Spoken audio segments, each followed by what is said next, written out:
North Africa, May 1943. The desert had gone quiet, its burning winds carrying only the faint echo of distant artillery. For 3 years, these sands had been the stage of Rommel's triumphs and Hitler's propaganda. Now they bore witness to the collapse of a myth. The once invincible Afrika Korps, steel in discipline, unbreakable in pride, stood broken in the sun. Their tanks lay gutted and scorched across the dunes, their fuel long gone, their commanders outmaneuvered and outnumbered. White flags fluttered where once the swastika had flown.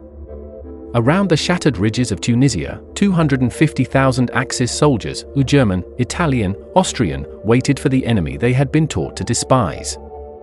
The man who had led them into legend, Field Marshal Erwin Rommel, was gone, sent home, ill and bitter. Those who remained were exhausted ghosts of the army that had marched from Tripoli to Tobruk and almost to the Nile. Among them was Unterfeldwebel Vera Burkhardt, 26 years old, veteran of the battles at Gazala and El Alamein. His hand still trembled from the final barrage that had crushed his company. Sitting on a ration box beside a wrecked Panzer III, he opened a small notebook, his private diary, hidden from officers who punish such things, and wrote a single line that captured the confusion of his world. We were told America is chaos, factories run by women and Negroes, soldiers soft from comfort. But now I see trucks without end, ships without number. If this is weakness, what is strength? He could hardly understand what he had seen in the last 24 hours. The enemy had surrounded them not with brutality, but with precision. Lines of American tanks advanced with an order that felt industrial rather than military, each move supported by the endless hum of machinery, the roar of airplanes that never seemed to run out of fuel. Burkhardt and his comrades, products of years of propaganda about the inferiority of democracies, looked at their captors with disbelief. From every direction came American trucks, new, clean, efficient, hauling supplies with a speed that mocked the shortages that had crippled the German campaign. They watched in silence as US medics tended wounded Germans with the same care they gave their own. Water was distributed in abundance. Cigarettes, too. The prisoners were stunned. In the Rai, even officers had gone weeks without proper rations, yet here the enemy seemed to waste food like kings. Their first taste of American white bread, soft, fresh, almost sweet, was something none of them would forget. The surrender at Tunis was not just a military defeat, it was a psychological rupture. Since 1933, German soldiers had been told that the world beyond their borders was decadent and weak, that democracy bred disorder and that America, in particular, was a nation of mongrels incapable of unity. The desert proved otherwise. When the order came to disarm, Burkhardt's unit marched into the collection area expecting humiliation. Instead, they were met with brisk efficiency. American officers, many barely older than the prisoners, processed them with machine-like precision. Photographs were taken. Dog tags catalogued. Medical exams given. Inoculations administered. They were fingerprinted, fed, and escorted, not herded, into guarded enclosures. Every procedure was orderly, every guard calm. To men raised on Nazi ideals of racial hierarchy, it was disorienting to see black American soldiers giving orders and handling prisoners with quiet authority. Some among the captives murmured resentment, others felt the first cracks in the wall of ideology that had sustained them. As the sun fell over Tunisia, the prisoners watched the horizon glow with the silhouettes of ships, hundreds of them. The port of Oran was alive with American logistics, cranes lifting crates the size of tanks, trains lining up on rails that led straight to the docks, the air heavy with the smell of oil and coffee. The Germans could not comprehend it. In their homeland, Allied bombers had already begun to starve the factories of steel and fuel. Yet here was abundance, energy without end. Each crate bore markings from cities the prisoners had barely heard of: Pittsburgh, Detroit, Chicago, names that would come to represent a kind of industrial sorcery. The first night in the holding camp at Oran was surreal. Burkhardt lay awake listening not to the barking of orders but to music, a radio playing big band jazz from a nearby mess hall. It was a sound he had only heard in forbidden broadcasts before the war. The rhythm felt alien, free, undisciplined, and yet full of power. For the first time, he wondered whether the strength of a nation might come not from control, but from confidence. Within days, the captured divisions were divided and loaded onto Liberty ships. The journey would take them across the Atlantic to a country most of them had only seen in propaganda films. Each group of prisoners climbed the gangplanks expecting filth and confinement. Instead, they were greeted by order and efficiency once again. The ships, built in mere weeks in American shipyards, were clean, well-lit, and crewed by sailors who seemed to operate as part of some vast, invisible machine of production.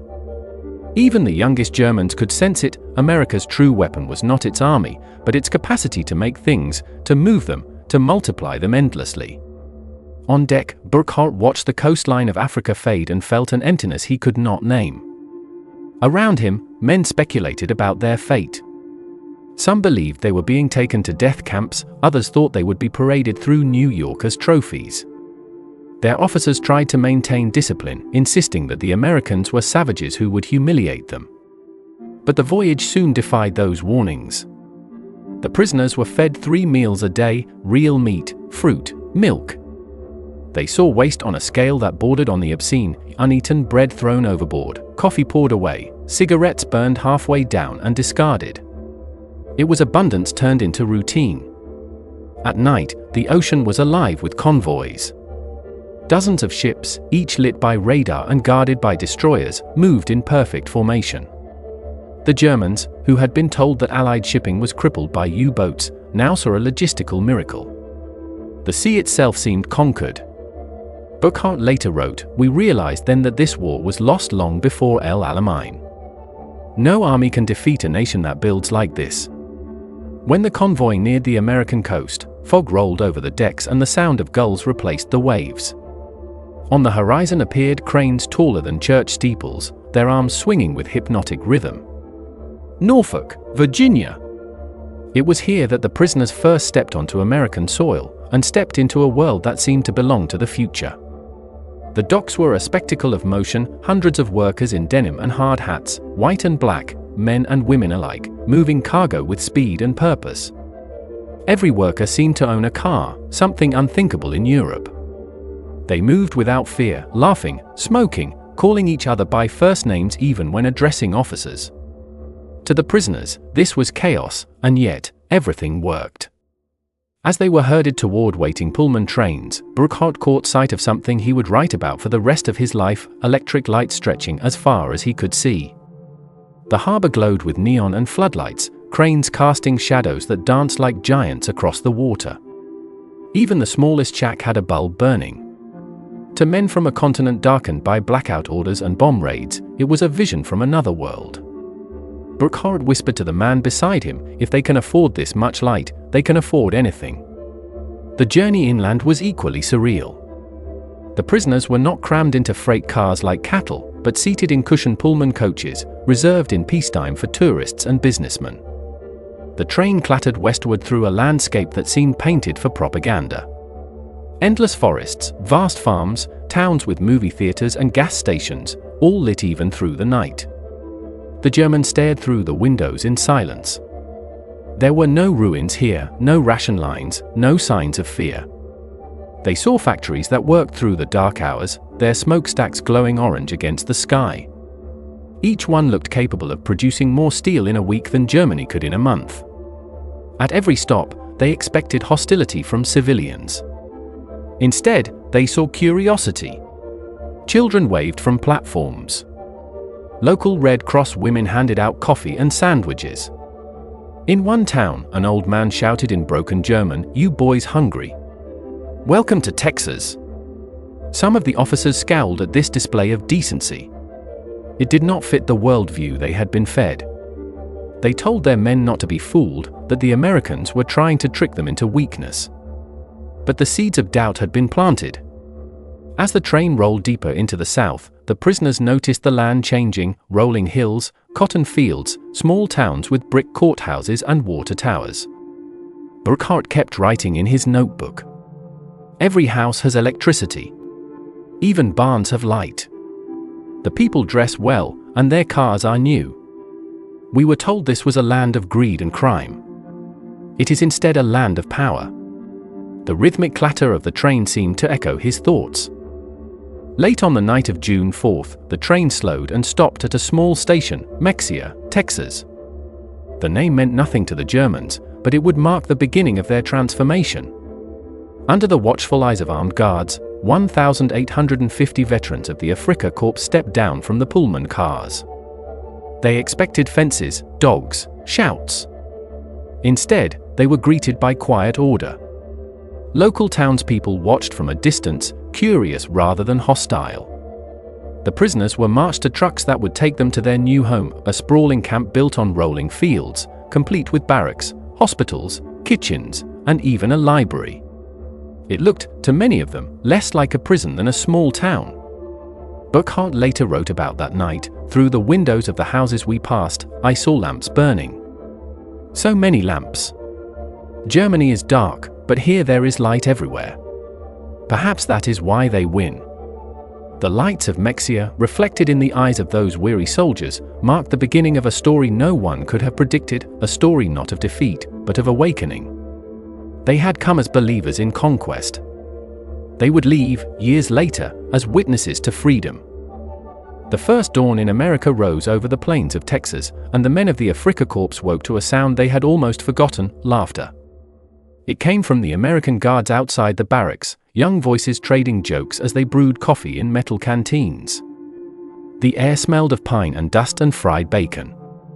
Inside the wooden buildings, sunlight slanted through open windows onto rows of clean bunks. The Germans blinked in disbelief. There were mattresses, pillows, even electric fans humming softly in the corners.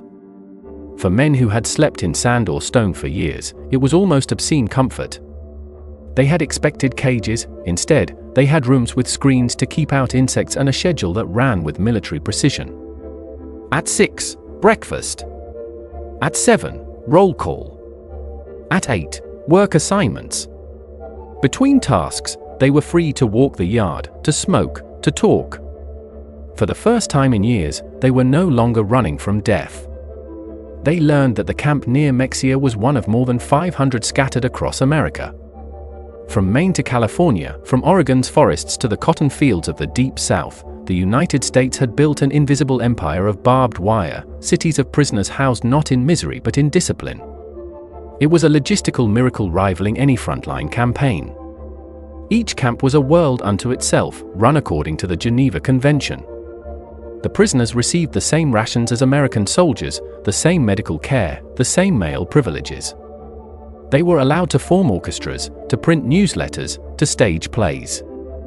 Within weeks, German engineers had repaired broken machinery on local farms, teachers were running evening classes, and artists were painting murals on the walls of mess halls. The Americans, practical to the core, saw the camps not only as humane but useful. With millions of young men overseas, the country faced a labor shortage. The German POWs became an invisible workforce, harvesting wheat, cutting timber, building roads, and picking cotton under the Texas sun. At first, many prisoners worked grudgingly, muttering about betrayal. Their officers tried to enforce Nazi discipline inside the wire. Swastikas appeared on barrack walls, and lectures about Hitler's coming victory continued each night. But the isolation of Texas and the casual decency of their captors began to erode that control. Guards spoke freely with them, shared cigarettes, even swapped stories about families back home. One sergeant told a group of Germans that his brother had died in North Africa but that he still bore them no hate. The simplicity of that statement unsettled them more than any speech. Propaganda had prepared them for cruelty, not compassion. The Americans fight hard, Burckhardt wrote, but they fight like men who have nothing to prove. The food became a quiet revelation. There was meat twice a day, bread white as snow, coffee strong enough to make the heart race. The prisoners joked that they had never eaten so well under the swastika. Waste was everywhere, piles of potato peels, untouched fruit, food discarded because it was not fresh enough. Burckhardt stared at the refuse one afternoon and thought of the families in Hamburg who survived on turnips. He realized that America's wealth was not exaggerated, it was overwhelming. He began to suspect that no dictatorship could ever match the productive power of a free people. From the camp towers, the guards watched over fields that shimmered with wheat. Beyond them stretched the small towns of central Texas, each with its water tower, its school, its movie theater. At night the glow from their electric signs reached even through the wire. The prisoners learned the rhythms of American life by listening: church bells on Sundays, baseball games on loudspeakers, swing music from car radios passing on the highway. Slowly, the sounds became familiar rather than foreign. When the first letters from home arrived, filled with news of bombings, shortages, and defeat, many of the men realized that captivity had become a kind of refuge. The Americans introduced the prisoners to something called the Work Release Program. Groups of 20 or 30 were sent out under light guard to local farms. Burkhardt's detachment went to a cotton plantation owned by a family whose sons were in Italy. He expected hostility. Instead, he was greeted by the matriarch, a gray-haired woman in overalls, who handed him a glass of iced tea and said, "You boys look hungry." The gesture stunned him. He worked in silence for hours under the sun, watching tractors plow fields faster than any horse-drawn machine in Europe. Even the farmhands, many of them black or Mexican American, operated equipment worth more than his entire village back home. They were poor by American standards but free, laughing, joking, singing while they worked. That evening, as they sat on the truck back to camp, one of the Germans muttered, "If this is what defeat looks like, maybe we chose the wrong side." No one answered. By autumn the first rumors of Italy's surrender reached them. Then came word of the Allied advance into France, and finally of Germany's cities burning under endless bombing. Officers tried to keep morale alive, insisting that secret weapons would soon turn the tide. But their words fell flat against the evidence around them. Every week, trains passed the camp loaded with new tanks, jeeps, airplanes, each bearing the mark of factories that never seemed to sleep. The prisoners began to understand that America's power was not merely material, it was systemic. A nation that could send men to war by the millions and still build more than it needed was fighting on a scale the world had never seen. Some nights, American guards would project movies onto a white sheet hung between two barracks. The prisoners gathered on the grass to watch Hollywood stories, comedies, musicals, newsreels. At first, they mocked the sentimentality. But gradually, they noticed something remarkable: the films criticized America itself. Characters argued with politicians, exposed corruption, ridiculed generals. In Germany, such things would have meant prison. Here, they were entertainment. Burkhardt realized that freedom was not chaos, it was confidence, the willingness to question one's own power and still remain whole. Education programs soon followed. University professors in uniform began teaching English, history, and civics. The War Department called it the Intellectual Diversion Program, but among the prisoners it became known simply as Die Schule, the school. Thousands enrolled. They read translations of the American Constitution, studied Jefferson and Lincoln, debated democracy and individual rights. At first the lessons were abstract. But the more they compared their captors' system to their own, the more profound the contrast became. In the Rye, obedience was survival. Here, argument was a virtue. Even the camp commandant encouraged discussion. "You are free to disagree," he told them, "so long as you listen."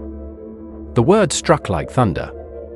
Christmas of 1943 brought the final blow to the ideology they had carried from Africa. Local church groups, led by the women of Mexia, delivered gifts to every prisoner: hand-knitted scarves, tobacco, chocolate, hymn books. The guards arranged a small tree in the mess hall. That night, under paper stars cut from old newspapers, Germans and Americans sang carols together. When the voices joined on a silent night, some of the prisoners wept. Burkhardt wrote, "They treat us as men, not enemies. I fear what will happen when I must go home."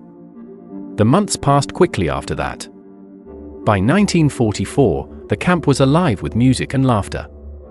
A prisoner orchestra performed every Sunday, a theater group staged Shakespeare and Goethe, artists painted murals of fields and mountains that reminded them of home. The Americans tolerated it all. To them, this was the victory they wanted, not through punishment, but through proof. If the prisoners could see the strength of a free society, perhaps they would carry it back to rebuild their own. As the war turned decisively against Germany, the prisoners received newspapers from the outside world. They saw the photographs of ruined cities, of the Allies landing in Normandy, of Hitler's armies retreating on every front. Some clung to denial, others faced the truth. The turning point came when American officers showed them images of the liberated concentration camps. The photos circulated quietly, passed hand to hand under blankets at night. The disbelief that had followed their defeat in Africa now turned to shame. Men who had once preached loyalty to the Reich sat in silence, staring at the ground.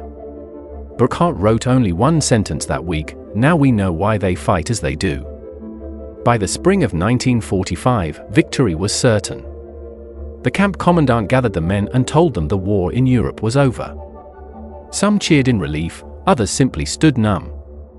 A few of the most committed Nazis were transferred to stricter camps, but for most, the announcement felt like the closing of a long, dark chapter. Yet there was no hatred from the Americans, only a quiet understanding. They were told that they would soon return home, that Germany would need them not as soldiers but as builders. In the following months, preparations for repatriation began. The prisoners received English dictionaries, lectures on post-war democracy, even film reels about reconstruction in Europe. The United States was already thinking beyond victory, shaping the peace to come. For Burckhardt and thousands like him, captivity had become an education in civilization. He had entered the camp believing in conquest, he left believing in cooperation. When his train finally pulled out of Mexia, the town lights stretched along the tracks like a farewell. Children waved from porches, and the prisoners waved back. As the cars rolled east toward the coast, Burckhardt opened his notebook one last time. His final entry read, "They defeated us with tanks, but they conquered us with light." By early 1944, the transformation of the German prisoners was no longer an experiment, it was a quiet revolution of the mind taking place behind barbed wire under the vast American sky. The men who had once shouted, "Sieg Heil" in the burning deserts of Africa now sat at wooden tables in Texas and Oklahoma reading English textbooks, listening to lectures about democracy, and arguing about the future of a Germany they no longer recognized. They still wore the gray uniforms of the Wehrmacht, but something inside them had changed. The walls of propaganda, built through years of indoctrination, were crumbling under the relentless weight of evidence. They had seen too much to go back. The electric lights that burned through the night, the supermarkets overflowing with food, the ease with which American farmers and workers lived, all of it had rewritten their sense of what was possible. For the first time, they began to imagine that perhaps the world they had been taught to despise might actually hold the key to rebuilding their own. When winter came, the camps were alive with activity. Prisoners carved toys and furniture for local charities, played orchestral concerts for nearby towns, and published camp newspapers written in careful German script. Inside these newspapers, the tone had shifted. Where once they had quoted Hitler's speeches, now they debated John Locke and Abraham Lincoln. Some men resisted, clinging to the belief that Germany's defeat was only temporary, that Hitler would unleash new weapons to turn the tide. But even those voices were quiet now. They had seen the Liberty ships and the endless factories, they had watched trains rolling past carrying more tanks in a week than Germany could build in a year. Faith had become delusion. Many officers found themselves secretly relieved to remain in captivity, far from the carnage they knew was consuming their homeland. In letters carefully inspected by censors, they wrote to wives and mothers not of victory, but of survival. In the spring of 1944, education programs expanded across the camps. The U.S. Army's Special Projects Division, working with universities, introduced classes in civics, economics, and philosophy. Professors from Chicago, Stanford, and Harvard lectured to rows of former Nazi soldiers sitting attentively in makeshift classrooms. There was no coercion, no forced conversion, only curiosity. These men, raised on the certainty of a single truth, discovered the power of asking questions. They learned about the U.S. Constitution, about freedom of speech and the balance of power. They were astonished that criticism of leaders was not only permitted but considered patriotic. In Germany, such talk meant death; here, it was the foundation of governance. When the first films were screened in the camp theaters, movies like Gone with the Wind and The Grapes of Wrath, they saw an America capable of self-criticism. They watched stories of suffering, inequality, and perseverance. And instead of weakness, they saw strength in the honesty. They show their failures, one officer wrote in his journal. They make art from their mistakes. That is why they are unbeatable. As Allied armies landed in Normandy that June, the prisoners watched in stunned silence. Newsreels showed the largest invasion in human history, an ocean of ships stretching beyond the horizon. They saw the endless convoys of trucks, planes, and men pouring onto the beaches, all powered by the industrial force they had witnessed with their own eyes. The collapse of Nazi ideology was complete. There was no propaganda left to cling to, no illusion of German invincibility. They understood then that the war was not only lost militarily, it was lost morally. Their captors had achieved what years of fighting could not, the quiet, irreversible conquest of the mind. From that moment on, the prisoners no longer spoke of victory. They spoke of what would come after. By Christmas 1944, that new awareness had deepened into something approaching gratitude. Across America, churches and civic groups sent gifts and letters to the prisoners.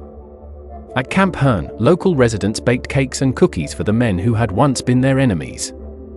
A Methodist choir sang carols in German, and the prisoners, some of whom had lost their entire families in bombings, listened with tears in their eyes. They were overwhelmed not by the material abundance but by the simple humanity of it. "They treat us as men, not monsters," wrote one sergeant. "If this is democracy, then I have misunderstood everything." The Christmas meal that year, turkey, ham, potatoes, pies, and ice cream, was unlike anything they had seen since before the war. They ate until they were sick, stunned that such generosity could be offered to those who had tried to destroy the very people feeding them. The guards laughed and said every American family was eating the same dinner. That realization struck harder than any defeat on the battlefield. If the Americans could feed their enemies like this, what must they be giving their soldiers, their children, their future? By the dawn of 1945, the United States held more than 370,000 German prisoners across 500 camps in 45 states. The camps had become microcosms of democracy, small, self-governing societies where prisoners elected representatives, published newspapers, and ran educational programs. The transformation was so striking that American intelligence officers coined a new term for it: ideological collapse syndrome.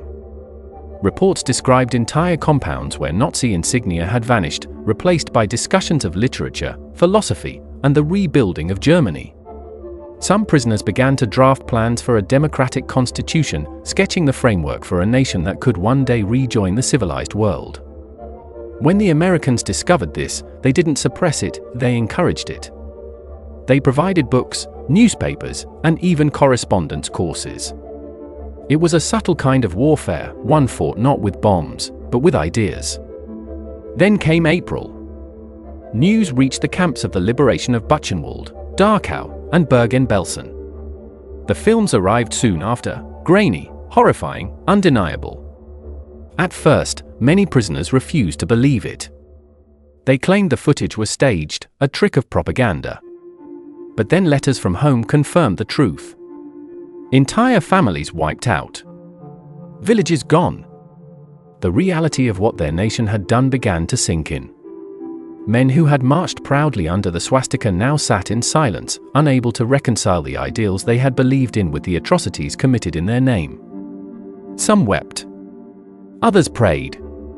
A few took their own lives. "We thought we were soldiers of civilization," one wrote. "We discovered we were the barbarians." It was not the Americans who broke them, it was the truth. When Germany finally surrendered in May 1945, the camps erupted in stunned quiet. There was no celebration, no shouting, only the sound of wind over the barracks. Some prisoners cheered in relief that the war was over, others wept for their families. A few knelt in prayer. For the Americans, victory meant demobilization. For the Germans, it meant an entirely new identity. Over the next year, the process of repatriation began. The men who had arrived in America as enemies now prepared to return as witnesses. They would carry home not weapons or uniforms, but ideas about freedom, industry, and dignity. Before they left, American officers held farewell ceremonies in several camps. They handed out certificates of education, letters of recommendation, and in some cases, photographs taken with guards who had become friends. There were handshakes across the wire, embraces between men who months earlier had tried to kill each other. Some guards wept openly as their former captives boarded trains for the East Coast. On the long voyage back across the Atlantic, the same Liberty ships that had once carried them as prisoners now carried them as students of a new world. They watched the American coastline fade into the mist, the lights of Norfolk twinkling like a promise. Many vowed to return someday, not as soldiers, but as men of peace. When they reached Germany, they found a nation unrecognizable, cities in ruins, families scattered, hunger everywhere. Yet within the devastation, seeds had been planted. Those who had seen America carried an unshakable conviction that Germany could rise again, not through conquest, but through cooperation. They became farmers rebuilding fields with new techniques, engineers applying lessons from American factories, teachers spreading the ideals of democracy. Some rose to positions of power in the new West Germany, diplomats, economists, even architects of the European Union. They had been re-educated not by lectures, but by observation. They had seen the truth with their own eyes, and that truth could not be forgotten. Years later, when historians studied the German POW experience in America, they called it the most successful re-education program in history. Not because of indoctrination or coercion, but because of example. The prisoners had lived inside the machinery of democracy and seen how it worked.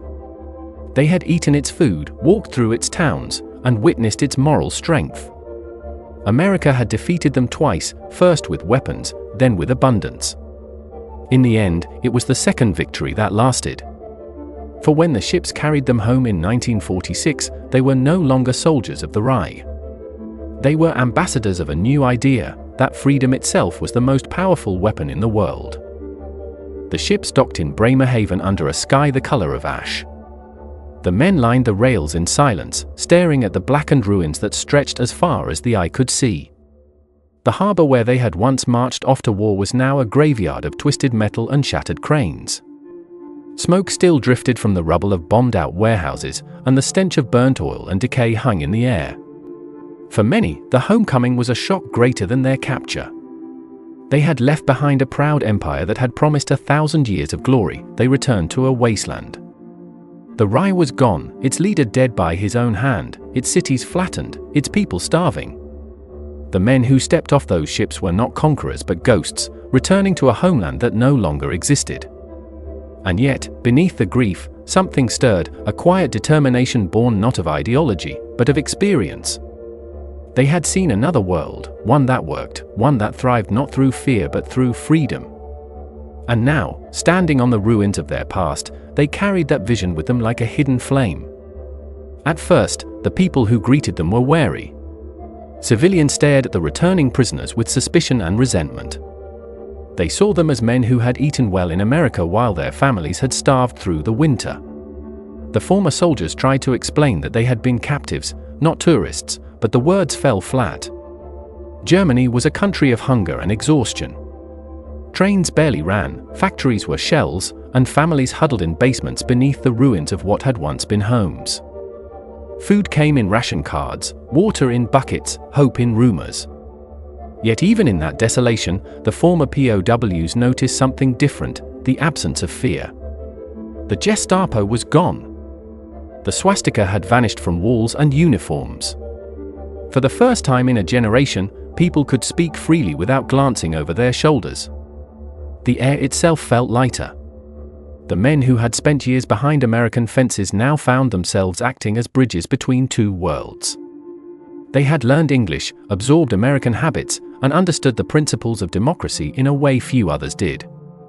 Many were quickly recruited by local officials and Allied occupation authorities to help rebuild civic institutions. They worked as translators, clerks, engineers, and teachers.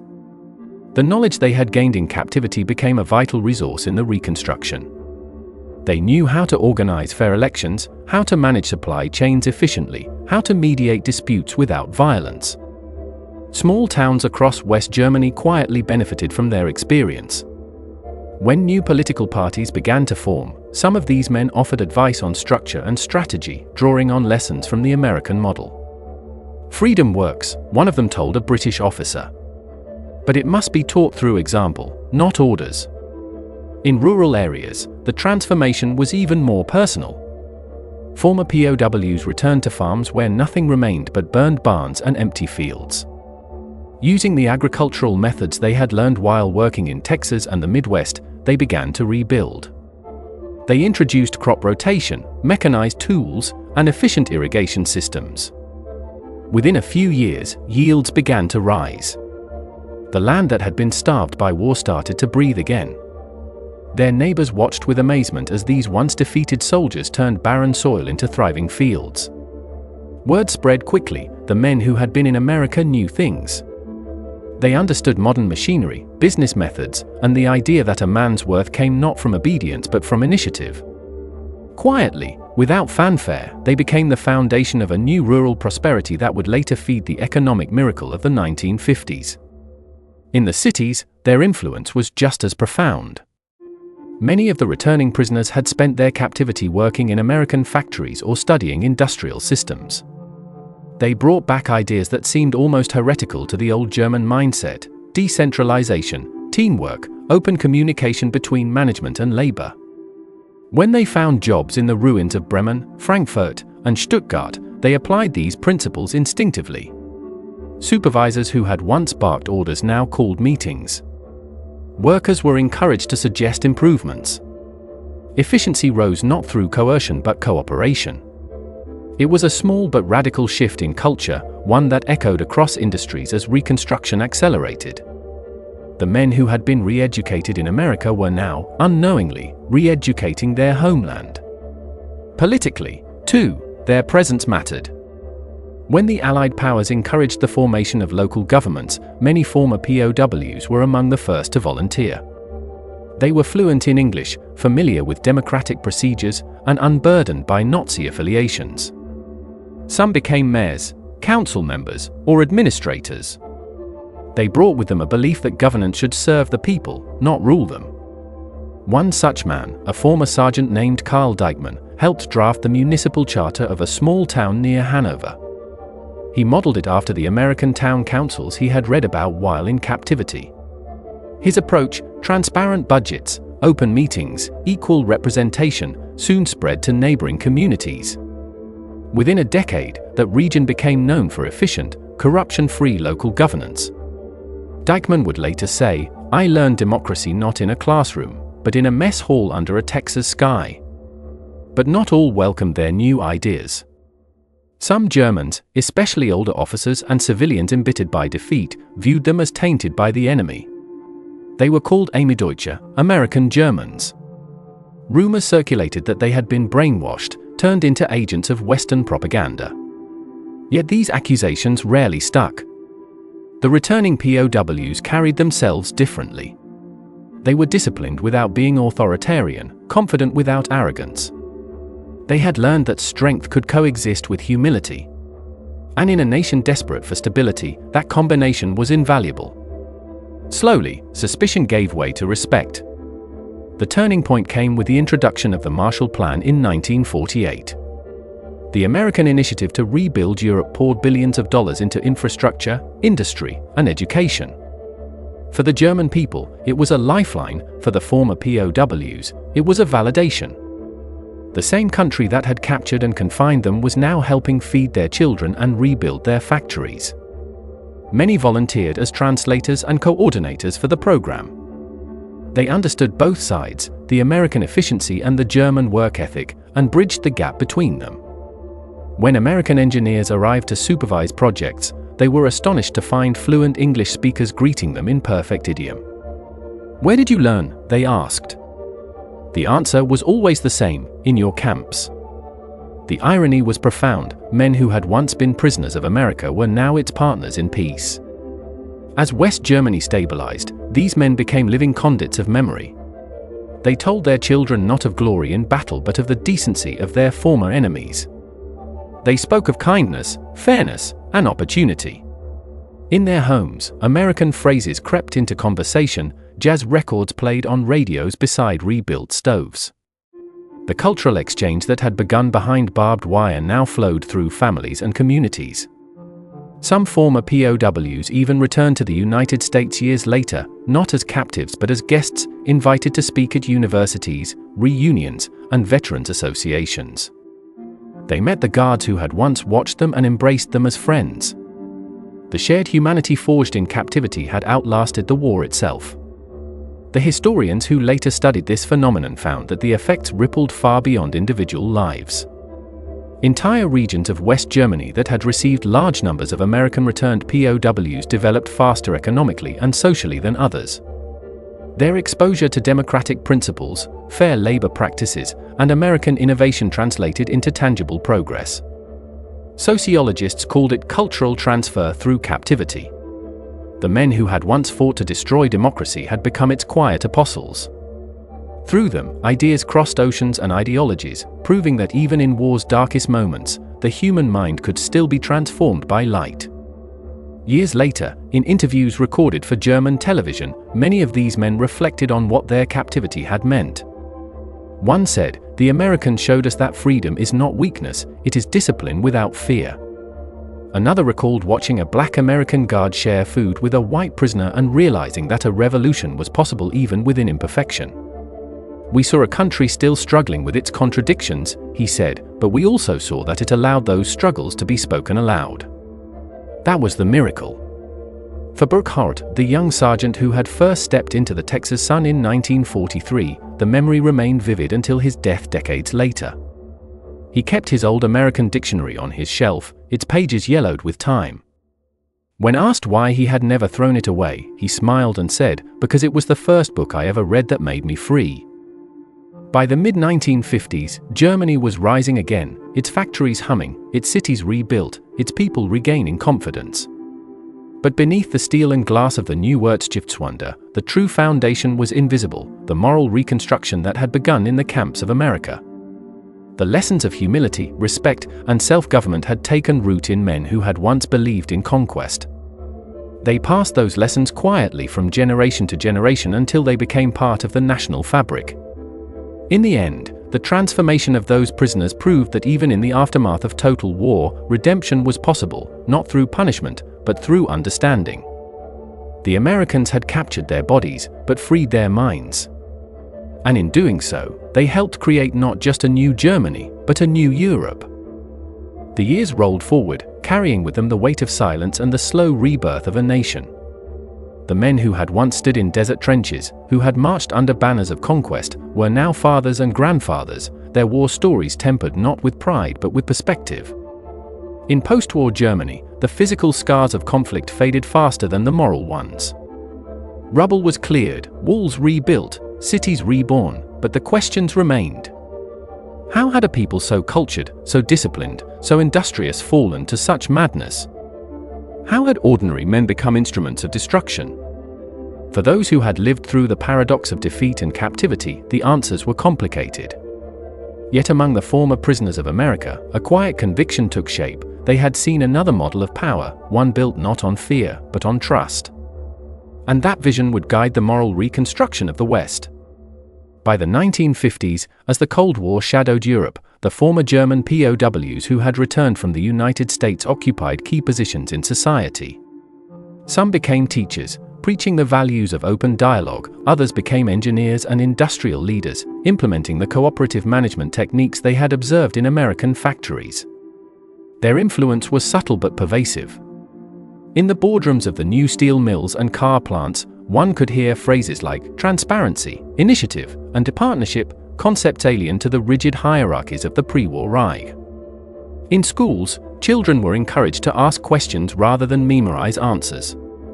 In churches, sermons spoke not of divine destiny but of responsibility. The shift was not dramatic, but it was profound. The Germany that emerged from the ashes was not merely rebuilt, it was reimagined. American officials, looking back on the prisoner program, realized they had created something unprecedented, a moral and civic rehabilitation effort that succeeded without coercion. The re-education through examples approach, as it came to be called, became a model for future reconstruction efforts worldwide. Historians would later write that it marked the true beginning of modern transatlantic understanding. The lessons of those camps, The kindness of a guard, the fairness of a meal, the dignity of respectful treatment became part of the DNA of West Germany's democratic institutions. And as the Marshall Plan accelerated industrial recovery, these men acted as cultural interpreters between two worlds. They could explain American efficiency to skeptical Germans and German precision to pragmatic Americans. It was in this exchange that the seeds of one of the most enduring alliances in modern history were planted. In 1955, when West Germany regained sovereignty and joined NATO, many of the former POWs felt a sense of poetic completion. The same country that had once imprisoned them now stood beside them as an ally. Newspapers across both nations printed stories of reconciliation, American families visiting towns in Bavaria and Hesse where their former prisoners lived, veterans associations organizing joint memorials, letters exchanged between guards and captives who had become lifelong friends. Some even returned to Texas, standing once again in the fields where they had picked cotton and learned the meaning of mercy. They found the old camps gone, torn down, plowed over, but the memories remained vivid. One man stood on the site of Camp Hearn and said quietly, "This is where my war ended, and my life began." Through the 1960s and 70s, as Europe prospered and the wounds of the past healed, the story of the German prisoners in America began to fade from public memory. It survived mostly in memoirs, letters, and a handful of academic studies. But for those who had lived it, the transformation was permanent. They passed their stories down like heirlooms, fragments of light preserved through generations.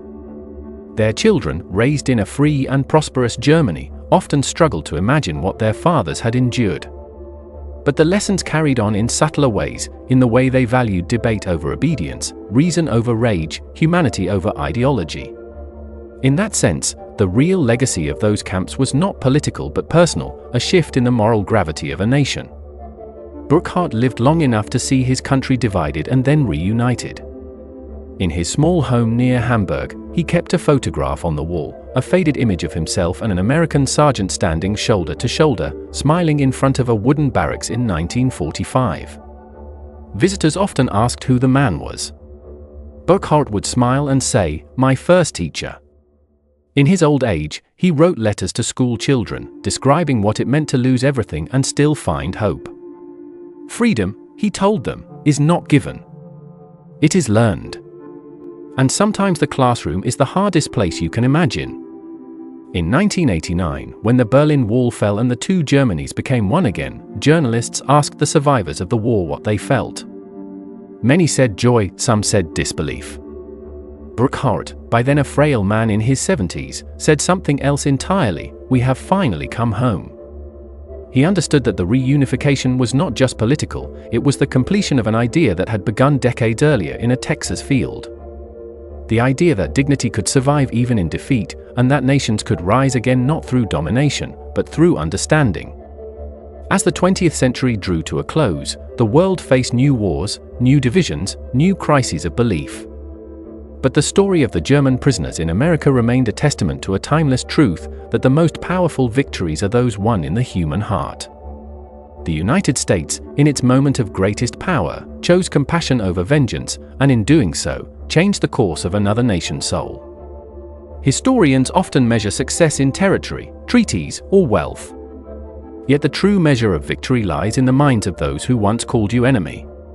Even now, traces of that forgotten chapter linger in the most ordinary places. In the rural American South, aging barns still bear faint carvings of German names, marks left by prisoners who once sang while they worked. In small towns across Texas, Oklahoma, and Louisiana, old-timers still recall the polite Germans who helped bring in the harvest, who played violins at church socials, who sent letters of thanks long after the war.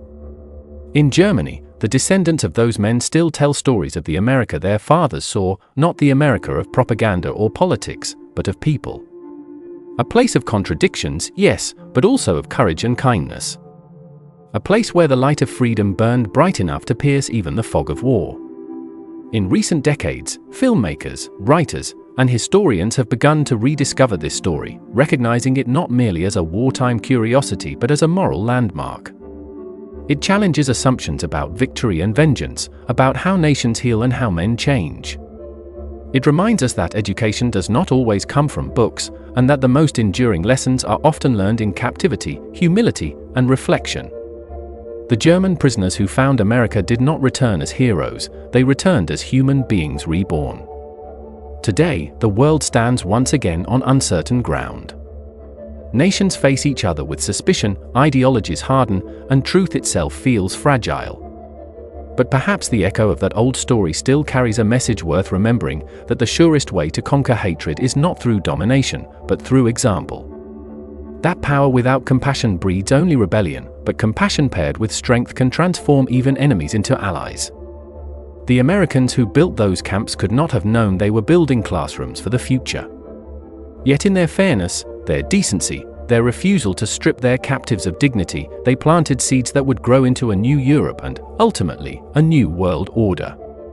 As the camera pans over the plains of Texas, the narration fades to a whisper: they came as enemies, they left as men. And in the space between those two truths lies the quiet triumph of freedom. The final shot lingers on a field where nothing remains of the old camp but the wind and the grass. Somewhere beneath the soil lie the faint impressions of footprints of men who once believed in conquest, who found in captivity the meaning of liberty. The sun dips low, and the light stretches long and golden, as if the land itself remembers. The voice returns, softer now, almost reverenter. In a world built on walls, it was the open hand that changed history.